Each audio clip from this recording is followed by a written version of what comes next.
सो अब हम लोग मोल कॉन्सेप्ट का सम सॉल्व कर लेते हैं। That is question number 147। Question क्या है, which of the following has maximum number of atoms. ठीक है, तो बहुत सिंपल वे से हम लोग सॉल्व कर लेते हैं। तो पहले आपको दिया है 1 ग्राम ऑफ O2 मॉलिक्यूल है। ठीक है, अब इन सब में आपको मास नंबर ऑलरेडी दिया हुआ है। सो पहले नंबर ऑफ मोल्स आप कैलकुलेट कर लो। तो मास हमको कितना दिया है 1 ग्राम। ठीक है, और आपको मोलर मास, मॉलिक्यूलर वेट तो लेना ही पड़ेगा। तो मोलर मास क्या रहेगा, O2 का लेना पड़ेगा आपको। That is going to be 32।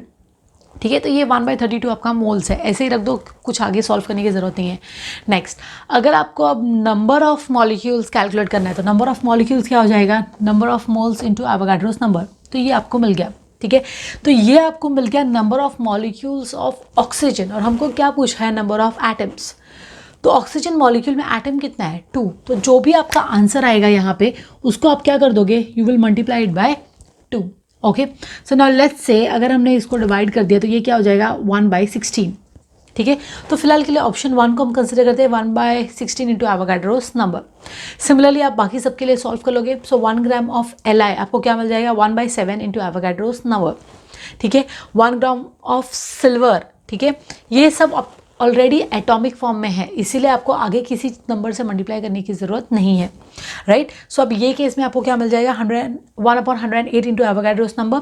And magnesium के लिए 1/24 into Avogadro's number.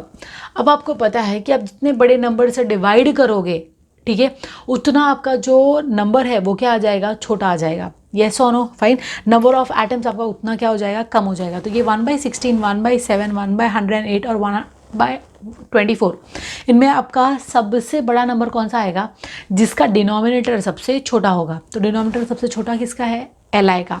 Therefore your answer will be option 2। ठीक है, आराम से आप उसको कैलकुलेट करते मत बैठो, नीट का एग्जाम है तो this is how you will solve it. I hope this is very clear to all of you. Okay, so 147 के लिए answer will be option 2। I repeat.